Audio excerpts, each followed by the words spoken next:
Halo, assalamualaikum semuanya. Jumpa lagi dengan Bu Ii. Nah, pada kegiatan hari ini kita sudah masuki pembelajaran kedua di subtema 1, yaitu pengalamanku di rumah.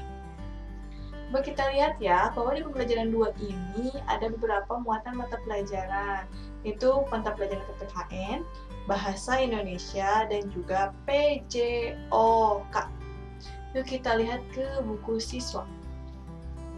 Nah, di pembelajaran 2 ini, coba kita lihat dulu ya, dari halaman 13 sampai dengan halaman berapa nih?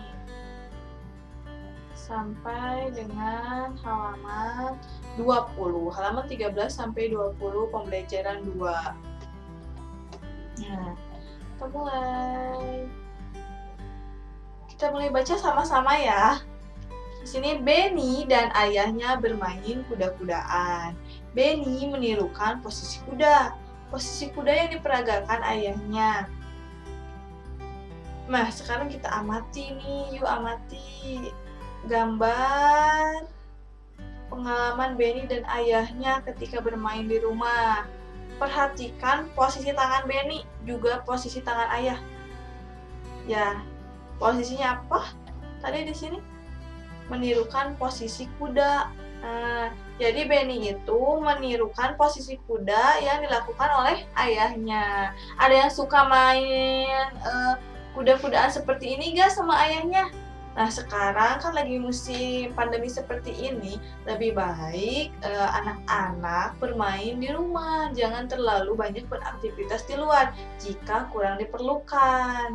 Nah, ini bisa kegiatan Benny ini bisa menjadi salah satu cara ataupun pilihan ketika bermain di rumah. Pasti ini seru. Nah, coba kita perhatikan gambar berikut. Ada beberapa gerakan bertumpu dengan tangan. Gerakan yang dilakukan oleh Benny. Gerakan pertama. Nih, ini gerakan yang kedua. Badannya Benny agak diangkat ya. Kalau yang pertama ini agak ke bawah, yang kedua ini Benny badannya diangkat, tapi tangannya tetap bertumpu ke bawah. Nah, untuk yang ketiga tangannya Benny ini ke apa itu? Ke tembok ya, menyentuh tembok. Nah, ini untuk yang ketiganya menyentuh tembok. Itu gerakan-gerakan menggunakan tangan, gerakan bertumpu dengan tangan. Nah, sekarang coba kita baca lagi nih. Kamu dapat mencoba gerakan bertumpu. Nah, gerakan bertumpu seperti yang dilakukan Benny. Nah, kalian coba anak-anak di rumah, coba lakukan seperti gerakannya Benny ini. Gerakan yang pertama bertumpu dengan tangannya, gerakan yang kedua, dan juga gerakan yang ketiga. Boleh coba dilakukan di rumah. Nah, untuk selanjutnya kita baca sama-sama. Benny melanjutkan permainan kuda-kudaan. Benny menjadi anak kuda. Kaki Benny menjenggol guci saat merangkak. Guci rebah dan hampir menyentuh lantai. Ayah Benny menyambut guci tersebut. Guci disambut sebelum rebah di lantai. Hap, diambil gitu ya sama ayahnya Benny. Benny dan ayahnya bersyukur karena guci disambut dengan cepat. Rasa bersyukur merupakan perilaku yang baik.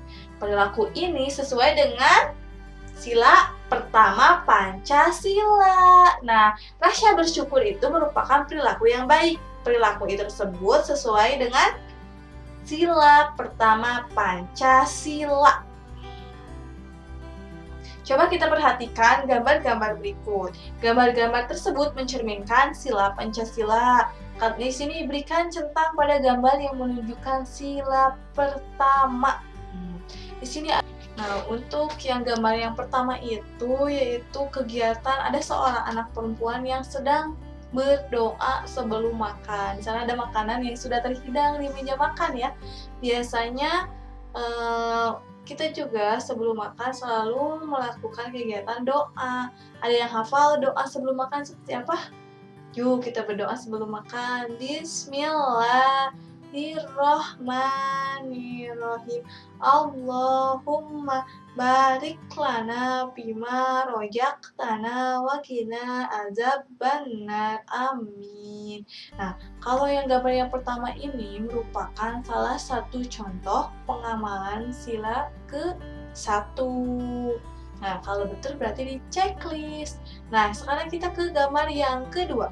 Di sini gambar yang kedua ini sedang apa ya? Coba lihat.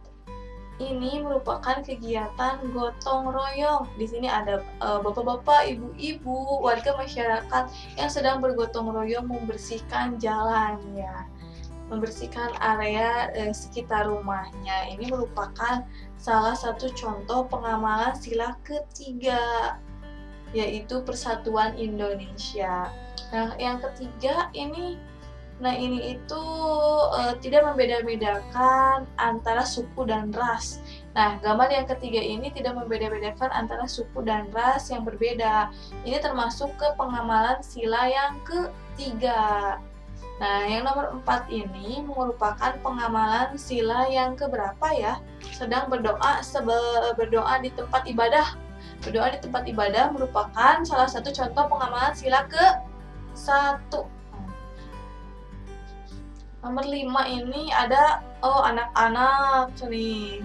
Sepertinya ini sedang berdiskusi, mungkin sedang berdiskusi dengan berkaitan dengan hal-hal pembelajaran atau berdiskusi berkaitan dengan apa yang akan mereka lakukan. Nah, berdiskusi ini merupakan salah satu contoh pengamalan sila ke-4.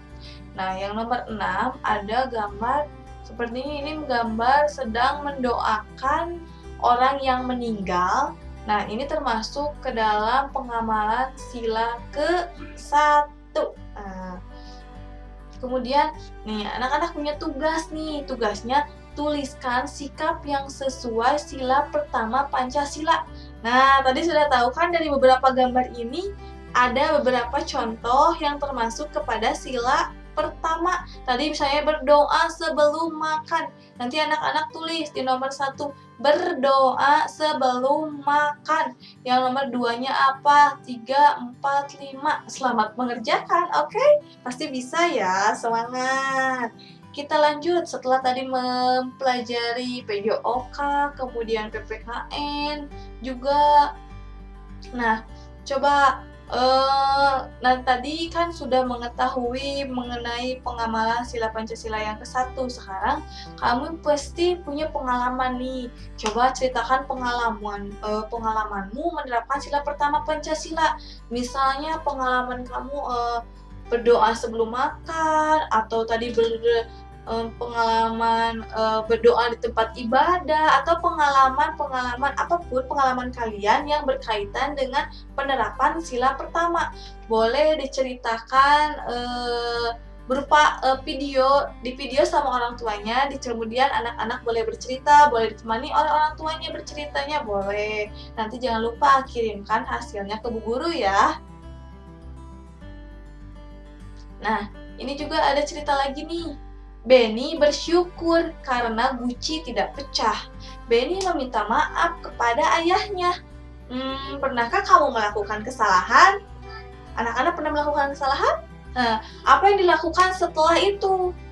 Apakah kamu pernah meminta maaf? Nah, coba lakukanlah dengan sopan. Jadi ketika anak-anak melakukan kesalahan, apapun itu kesalahannya, harus berani untuk meminta maaf, dan permintaan maafnya pun harus dilakukan dengan secara sopan santun. Oke?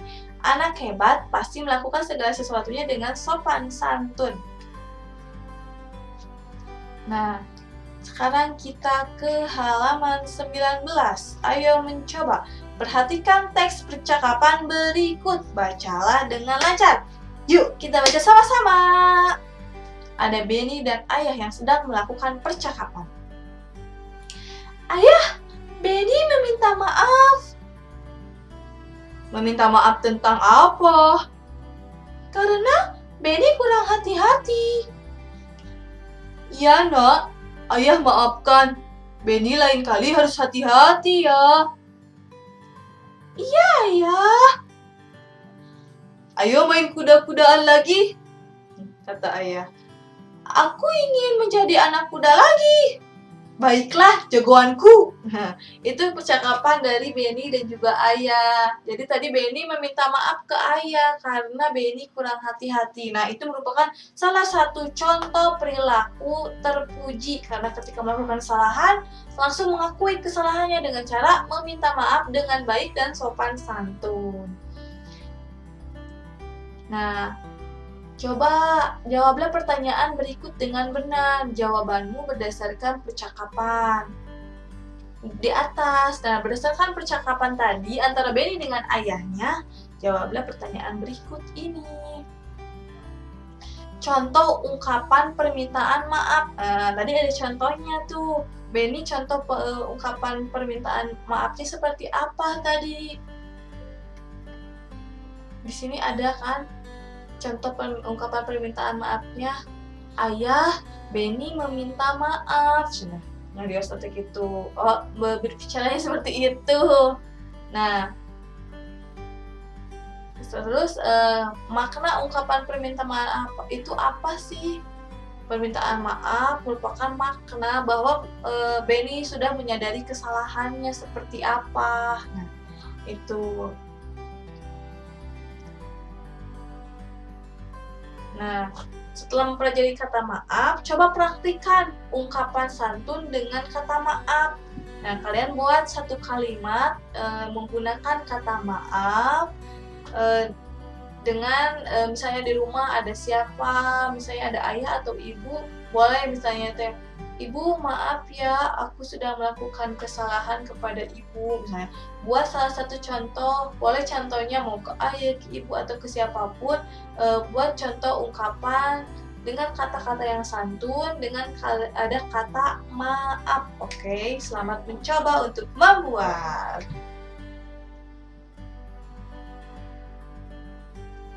Nah, pembelajaran 2, subtema 1, tema 5 telah selesai. Alhamdulillah. Semoga pembelajaran hari ini menjadi pembelajaran yang bermanfaat untuk kita semua. Amin ya robbal alamin.